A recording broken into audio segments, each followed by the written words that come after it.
When you receive a call from Colonel Gininda,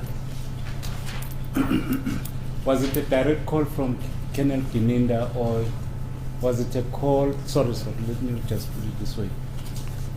When you receive a call from Colonel Gininda, where were you at that time? Uma ke nthola ucingo qhamuka kuye lona uColonel Gininda benikuphi okanye ubukuphi ngaleso sikhathi. You in a singular, you in a plural. All right. In a plural form, you and Mnareng. Wena noMnareng benikuphi ngaleso sikhathi? We were at work. The place, I'm referring to the place. Ngikhuluma ngendawo benikuphi kahle kahle indawo. Ngiyacabanga ukuthi I'm not sure what besikuphi by then Sithole call. I think we were around Eden Vale. I'm not sure about where we were at during that time. I should think we were around Eden Vale. What time was it? Anginaso ke isiqiniseko sokuthi besikuphi ngaleso sikhathi kodwa ngiyacabanga ukuthi bese Eden Vale. All right. What time was it? Bekungaba obani isikhathi? Ayi isikhathi angisasikhumbuli kahle but kwase kuntamba amanyana. I cannot recall the time. It was in the afternoon though. All right. When you received this call, do you know, was Colonel Gininda at Eraton? Uma ke nithola ucingo uyakwazi ukuthi mhlambe lona uColonel Gininda ube laphayana eEraton noma cha? Cha. I don't know that. So in terms of what was related to you by Mnareng who received the call, you did not specify that Mr. Brigadier Gininda is calling from Eraton. Mnareng akazange kusho lokho ukuthi uBrigadier Gininda usifonela nje use Eraton. Akakushongo lokho? Cha, what is hlangane naye Eraton? No, he only said that we should meet with him at Eraton. All right. When he requested you to transport accused number 1 to Diploma, where was accused number 1 kept at that time? Uma ethi ke ku transport lona ummangalelwa wokuqala asho khona lapha ne Diploma, yena lo mangalelwa okanye lo msolwa lona ke ube kuphi ngaleso sikhathi? Ngesikhathi sifonela. At the time that he phone called us? That's correct. Yeah. Ayi angazi ukuthi wayephi. No, I don't know where he was. Okay. Upon your arrival at Eraton, where you met him, where was accused number 1? Where was he kept? Uma ke senfika khona lapha na ke eEraton, ummangalelwa ke yena ube kuphi? Ayi angikho sure bekuphi ngoba wavela naye phakathi epolice station phakathi Eraton building le amaphoyisa. I am not sure about where exactly was accused number 1 kept at, because he came out with him from within the police premises or the building. But do we have a police station at Eraton? Kukhona police station eEraton. Cha, isakhiwo building yamaphoyisa. It is just the police property. All right. There isn't a police station. When you arrived in that afternoon, was the accused handcuffed? Umangalelwa ke ngalosu ntambama ube fakwe ozankosi. Yep. Yes, he was handcuffed. All right. Who was in company of Brigadier Gininda? Do you know? Ubani behamba no Brigadier Gininda? Uyakwazi lokho? Cha, angisakhumbuli. No, I no longer remember. The only person you saw on that particular afternoon was Colonel Gininda and the suspect. Is that what you're telling the court? Sorry, may I repeat it? The only persons that you have seen in that evening was Colonel Brigadier Gininda and the suspect. Abantu jowababona ngalobo busuku kanye ngaleyo ntambama uBrigadier Gininda kanye nomsolo kanye ummangalelwa wokuqala. Ngesikhathi sifika umuntu engimkhumbulayo wazana suspect uBrigadier Gininda no Mr Mnareng lo ngangihamba naye. Mr Mnareng, Brigadier Gininda no mangalelwa beza nommangalelwa. Yep. Okay. Upon our arrival there, it was Brigadier Geninda, accused number 1, and as well as Mr. Munareng. But I want to get your evidence clear.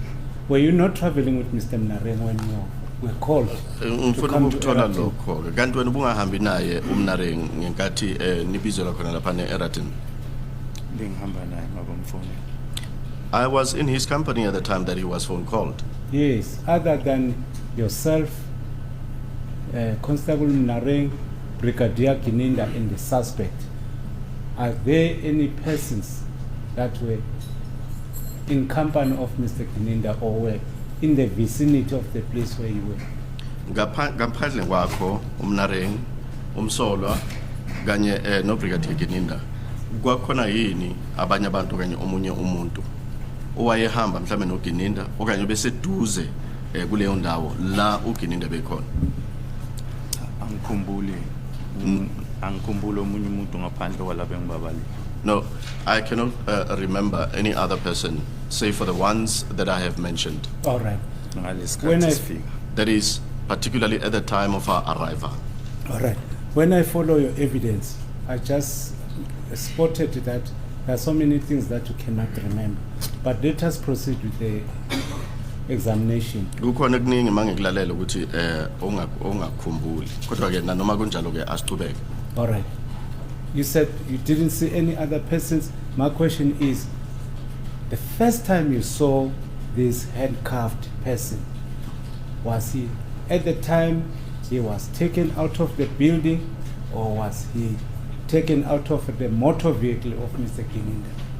Uma ke okokuqala umbona lo muntu lona ke ohandcuffiwe, ube phuma o ube khishwa khona laphana kuleli bhilidi okanye ke ube phuma okanye khishwa emotweni uBrigadier Geninda?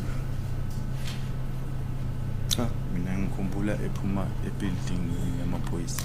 Ukhumbula ephuma ebuilding naye building? Yes, bephuma naye le building yamaphoyisa. Well, according to my memory, he came out of the police building. Can you remember what the suspect was wearing that day? Uyakhumbula ke ukuthi umsola ube egqokeni? No. All right. Can't remember that. Now we are a conversation between Brigadier Geninda and Constable Mnareng. You were not part of that conversation.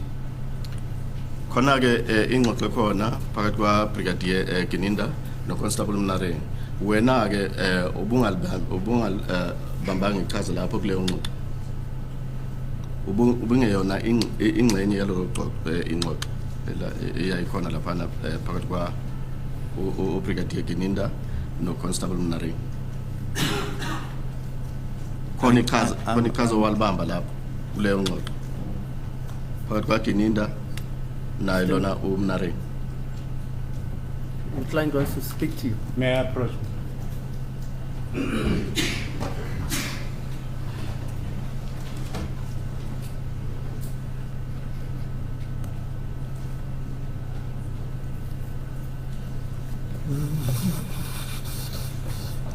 My Lord, the accused is requesting the witness to raise up his voice. They can't hear him. Okay. Ucela uphakamise ivoice. Yep. Bamangalelwa bakuzo. Yep. Understood, my lord? All right. The question is, were you part of the conversation between Brigadier Geninda and Constable Mnareng? Umbuzo yilo. Nangu Brigadier Geninda no Constable Mnareng bayaxoxa lapha. Wawuxoxa kanye nabo yini? Sorry? Ngoba beloku bekhuluma nje wakhuluma nawo wakhuluma khona lapho. Anguzwa kahle umbuzo. I don't hear it. All right. Clearly. Did Brigadier Geninda instructed you in a singular form, you in a plural form, you and Mnareng, to take the suspect to Diepkloof police station?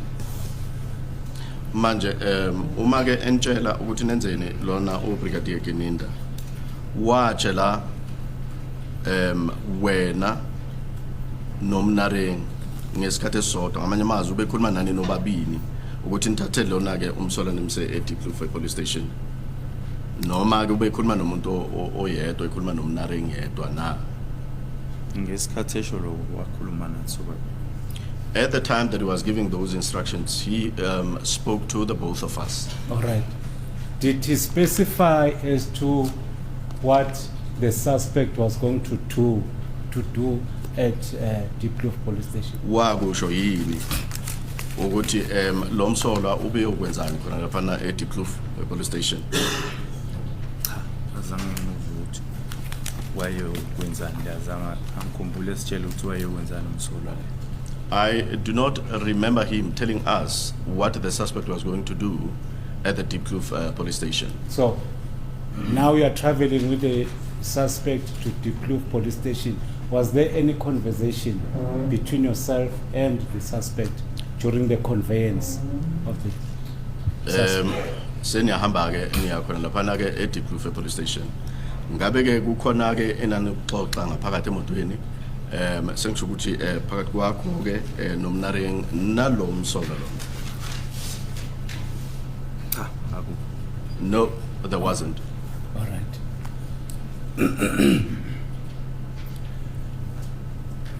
The only role you played is to convey the suspect from Eratin to Deepkloof and to take the suspect to Valeria police station. On that particular ilelo chaza ke enalibamba ngalelo suku ukuthi ke nihambise lo nomsolwa ukumsusa eEraton nimse Deepkloof usuke eDeepkloof nimse eValeria Pretoria. Umsebenzi wona wenza nina ngalelo suku la. Yebo. Yes. All right. Will you dispute the fact that the accused was assaulted in your presence? Ungaphikisana nalokho ke ukuthi umangalelwa washawa ukhona wena okanye nikhona nini? Cha, ngiyaphika. Uyaphika? Yebo ngiyaphika. I dispute that. And if the accused had to have an opportunity to open a case against you for assault, your plea will be a plea of not guilty. Is that correct? Uma ke umangalelo kungenzeka ke ukuthi nalithuba usenalo manje lokuthi maka anvulela icala lokushawa. Wena ke uzothi mawuyiphendulela kulelo cala uzophendula ngokuthi wena awunaqala. Yebo. Yes. All right. When what time did you book in Mr. Spear at Valeria? What time was it? Uma senimshiya khona lapha okanye niyomshiya khona lapha na eValeria o Babu Spear bekungobani isikhathi? Bekusebusuku ngikhumbula isikhathi. It was in the night. I cannot remember the time. All right. How do you record any event or anything that you perform whilst you are on duty during the course and scope of carrying your work? Where do you record every event? Where? Umsebenzi okanye izenzakalo zonke ezixhumene nomsebenzi owenzayo nibhala kuphi? Pocket book. That is recorded in the pocket book. Are you in possession of a pocket book? Ngabe uyiphethe kuwena pocket book? Cha. No. Was everything done on the 30th? I believe it was the 30th of May 2020. At the time when you received this suspect, did you record every incident on your pocket book? Ngizokholela ukuthi ke nge-30 zika May 2020 kungalelo suku ke nathola lona ke umsolwa okanye umangalelo wabhala konke ngalelo suku ke izenzakalo noma igameko ezixhumene nomsebenzi owuwenza ngalelo suku. Cha. Uthi cha ini umbuzo uthi ima ngithi ngabhala uthi wena wabhala konke yini nge-30 zika May 2020 mayelana nakho konke ubukwenza ukwaxhumeneke naleli cala elimayelana nommangalelo. Cha azange ngibhale ngangena i-pocketbook ngalezo.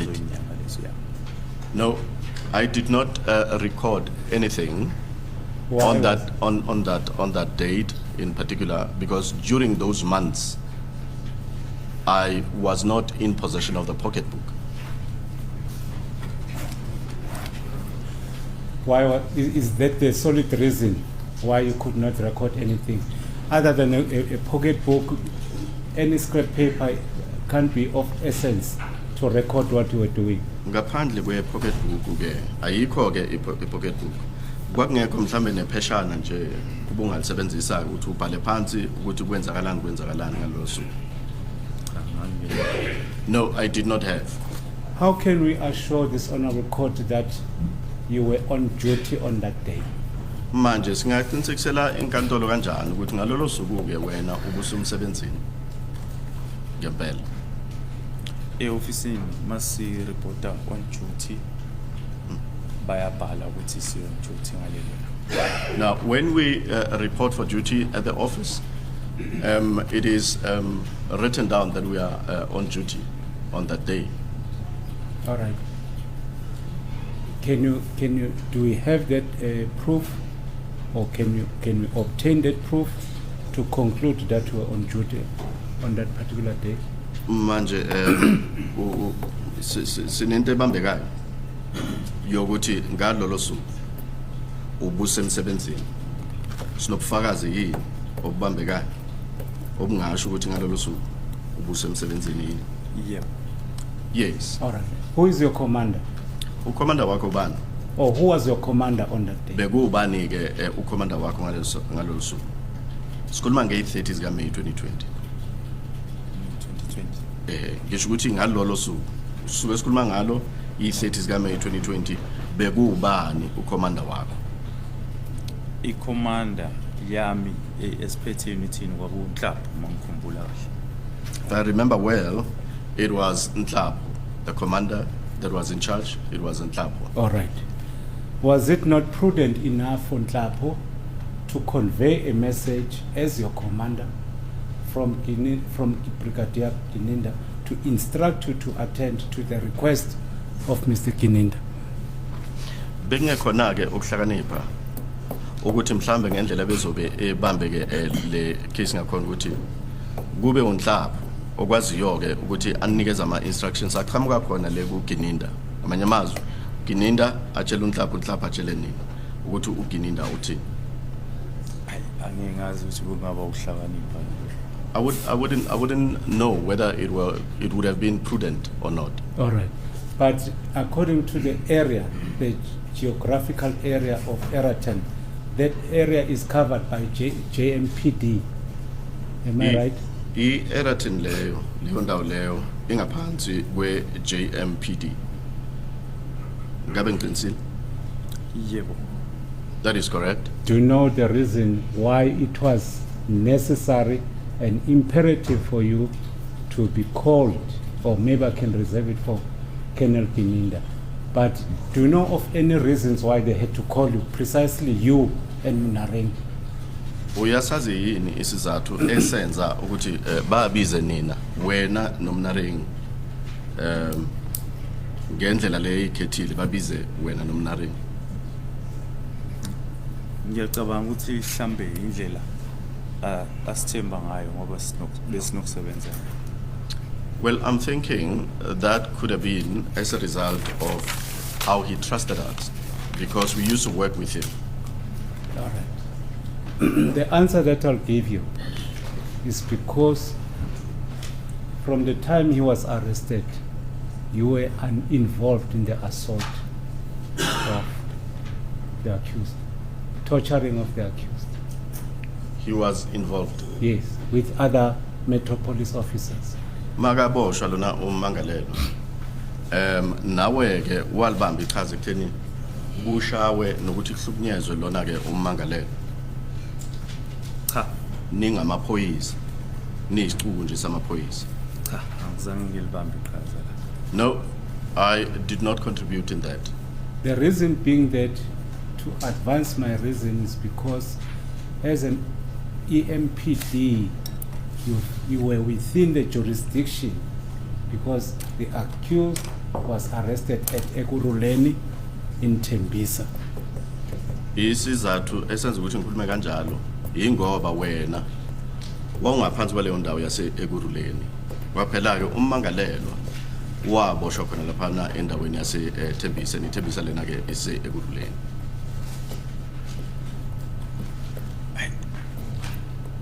Mina ngiyaphika lo. I dispute that. All right, it's fine. Let's move on. Let's move on. You arrived. Okay. Are you aware that the accused person was arrested at 1 o'clock during the day in Tembisa?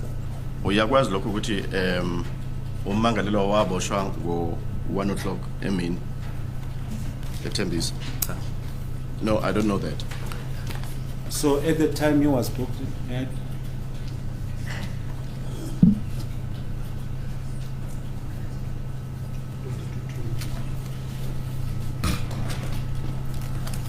Thank you, Manu. My instruction is that accused number 1, may I approach him?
Thank you, my lord, for your indulgence. May I proceed? Yes. Okay, I was questioning on the time in which the accused was paid. All right, so let me just put it this way. My instruction is that he was arrested at 1 o'clock in Tembisa on the 30th of May 2020. Usho njalo ke ummangalelwa ukuthi waboshwa ngo 1 o'clock emini eTembisa nge-30th ka May 2020.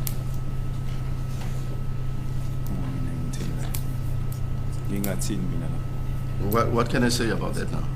Do you dispute it? Uyakuvuma lokho You noma agree on it? uyaphika okanye khona mhlawumbe ungakusho ngalokho? Akukho engakusho ngalokho. There isn't anything I can say about that. All right. So you were not present when the accused was arrested? Makaboshwa ummangalelwa wena ubungekho ngekade eboshwa khona lapha eTembisa ngo 1 o'clock nge-30th ka May. Thank you. No, I wasn't there. All right. So now we are taking the accused or the suspect to Villari police station. What time was it? Manje ke senthatha lona ummangalelwa nomsevile area police station bekungobani isikhathi okanye ngobani isikhathi? Sasikhumbula isikhathi. I cannot remember the time. All right. It's my instruction that it was in the early hours of the 31st of May 2020. Do you agree? Usho kanjalo ke ummangalelwa ukuthi mhlambe kungutathakusa nje okanye kulamahora nje aqala usuku nge-31 sika May 2020. Angeke ngisikhumbule isikhathi kuthiwa kuba. I cannot remember the time as to what time it was. The reason is because it did not record anything that was happening. Isizathu ukuthi wena ubungabhali phansi konke okwakwenzeka. Kungaba yilo. That could be the reason. Thank you. And you are a qualified police officer. Oyisake eliqeqeshiwe eliqualified. Yes. But who is irresponsible about recording. There's any basis for making those imputations to the witness? Now I withdraw the question, my lord.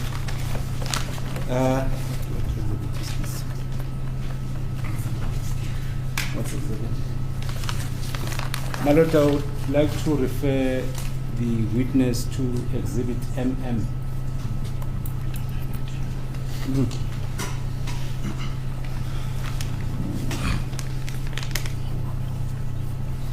It's on page 2189. 2189.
What's the problem now? The OB entries in respect of accused number 1 are not yet before court. What's that? The occurrence book entries in respect of accused number 1 are not yet before court. Yes. Only OB entries in respect of accused number 2. We've just now agreed with my learned friend that we can hand up OB entries in respect of accused number 1, and that will be Exhibit NN.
Yes, Mr. Mngomezulu. Thank you, my lord.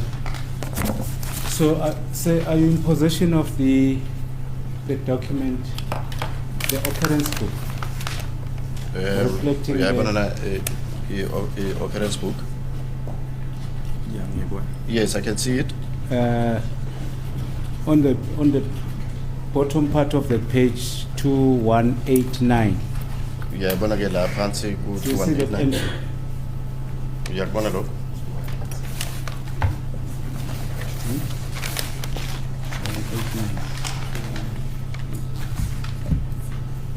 Uyabona le? Is it 87 or 89? 2187.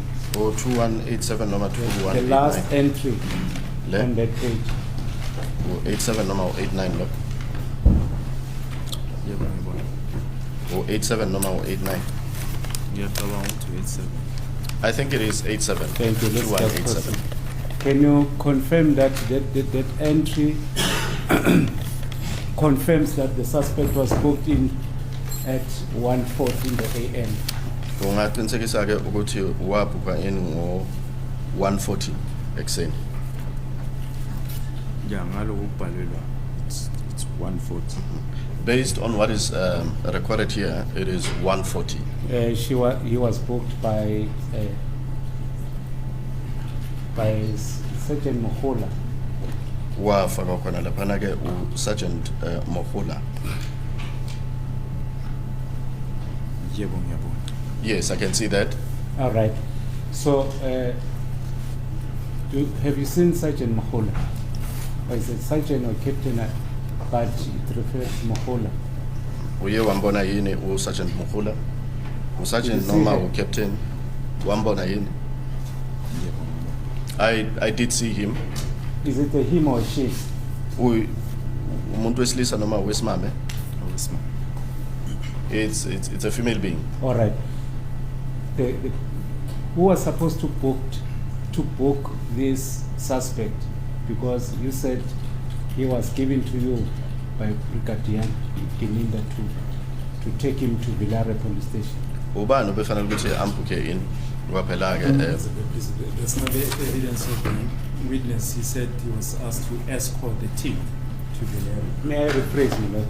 May I rephrase? So, when you left Eratin to Pretoria to Villarreal, were there any other officers except the Metro Police officer? mansuke Eratin near Villarreal ePretoria kwakhona amanye amaphoyisa ke ngaphandle kwe Metropolis. Yeah, ayikho. Yes, there were other police officers. Was Constable Telezi present? Constable From Telezi yena SAPS? we SAPS. Constable Telezi we SAPS. Yeah, nube khona yini? Angikhumbule ngintroduce Constable Tellis or yena zintroduce ke. No, I do not remember Constable Telezi being introduced to me, or that he was that he introduced himself or she introduced himself to me. All right. More or less, how many Metro Police officers that escorted on that particular night? Ama Metropolis officers angaki escortwa. Angikho sure tabe wayini. I'm not sure how many were they. Thank you, my lord. I have no further. Yes. Yes, Mr. Macy. I've got no question.